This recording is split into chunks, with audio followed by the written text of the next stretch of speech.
اهلا بيكم. انا حبيت النهارده انا اللي بنفسي اعمل لكم الفيديو ده علشان تشوفوا معانا الاسعار اللي بقت نار.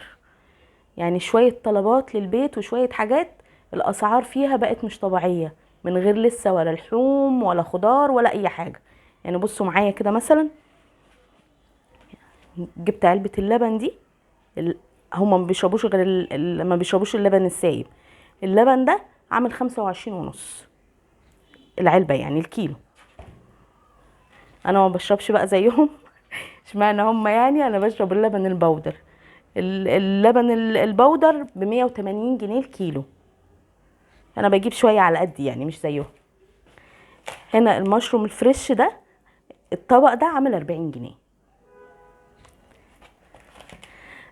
ست ايه طلبت كريم كراميل، وكمان علشان عايزه تعمل كيكه زي بتاعه طنط تكات.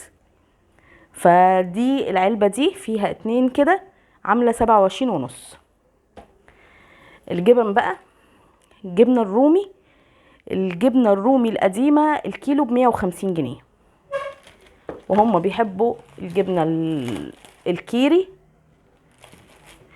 والجبنه اللي هي السلطه. الجبنه الكيري، جبنه كيري الكيلو 82 جنيه، والجبنه السلطه الكيلو 75 جنيه. الجبنه الموتزاريلا بقى، لزوم البيتزا والمكرونه والحاجات دي ب 96 جنيه الكيلو. العيش، هما كانوا عايزين توست، التوست ب 28، بس هو عموما فريش، يعني 28 جنيه. والعيش الكيس تقريبا عامل حوالي 15 جنيه. لقيت كنافة فريش وجلاش فريش، وبصراحة أسعارهم تعتبر معقولة. النص كيلو من الجلاش أو الكنافة عامل 16 جنيه. هنا الخميرة دي أنا جايبة الصغيرة، يعني 12 جنيه. الشاي عامل 42 جنيه.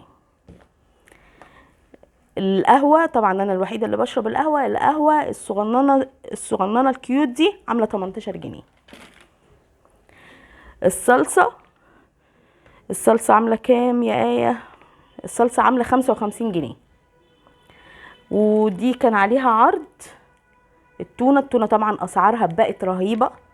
طبعا انا بجيب عشان الاستاذ سكر زي ما انتوا عارفين، وساعات احنا في النص كده بيبقى لنا نفس عليها. ده اوفر كده عامل 129 جنيه. واوفر كمان اه. الله بصراحه. المناديل بقت برضو اسعارها مش طبيعية، غالية جدا جدا جدا. يعني دي تقريبا كانت تعتبر اقل سعر فيهم، دول التلاتة مع بعض عاملة 50 جنيه. والبيض بقى، وما ادراكم ما البيض. البيض انا مش عارفة بعد كده هيتباع بالجرام ولا هيتعمل فيه ايه بالظبط. كرتونة البيض ب 112. اما بالنسبة للدقيق بقى، جميل معانا ده. الدقيق عامل 29 جنيه. المكرونة، الكيس ده، هو الناس بتقول عليه نص كيلو، بس هو مش نص كيلو، هو 400 جرام، عامل 10 جنيه الا ربع. بس انا بصراحة بحب لما اجيب الكيلوات. يعني انا جايبة المكرونة القلم والمكرونة السباكيتي زي ما هم بيحبوها. بجيب بالكيلوات، اللي هي الكيلو على بعض. الكيلو على بعض عامل 23 جنيه.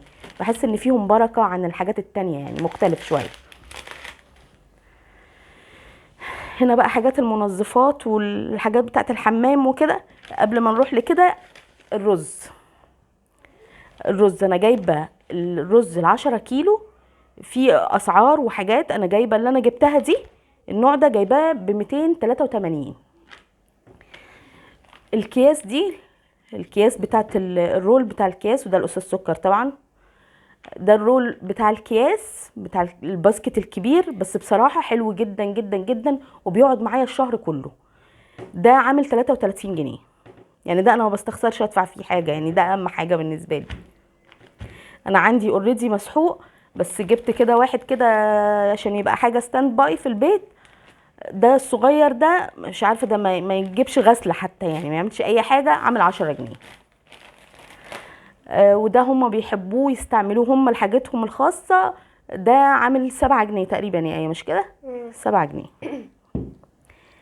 المعجون الاسنان عامل 29 جنيه.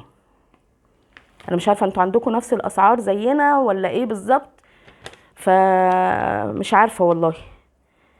هنا الكلور ده، الكلور عامل 22 جنيه، بس ده كلور الالوان، فبيبقى حلو جدا، ما بيأثرش على الالوان ولا اي حاجه، وبحس انه بيزهزه الالوان كده وبيبقى جميل. ده انا مش فاكره تصدقي عامل كام يا ايه. حمام الكريم 35 جنيه، بس دي عشان العبوه الصغيره، بس بصراحه ممتاز. احنا بنستعمله مش كحمام كريم، احنا بنستعمله زي بلسم. بس بيبقى حلو جدا بصراحه. دي كده شويه حاجات بسيطه، يعني تخيلوا يعني لو ناس جابت، طبعا الحاجات دي ما بتكفيش الشهر، ده غير اللحوم والخضار والباقي الحاجه اللي احنا محتاجينها في البيت، لا قدر الله لو حد تعب ولا حاجه، شوفوا هيبقى المصاريف ازاي. دي حاجات طبعا ما تكفيش الشهر، دي حاجات هتقضي يقولوا مثلا 10 ايام ولا حاجه. صراحه يعني ربنا يسترها علينا ويعديها على خير. يلا نشوفكم الفيديو الجاي، وهم يبقوا معاكم بقى في الفيديو الجاي. انا حبيت اوريكم بس حاجه من الحاجات اللي احنا بنشوفها. يلا، السلام عليكم.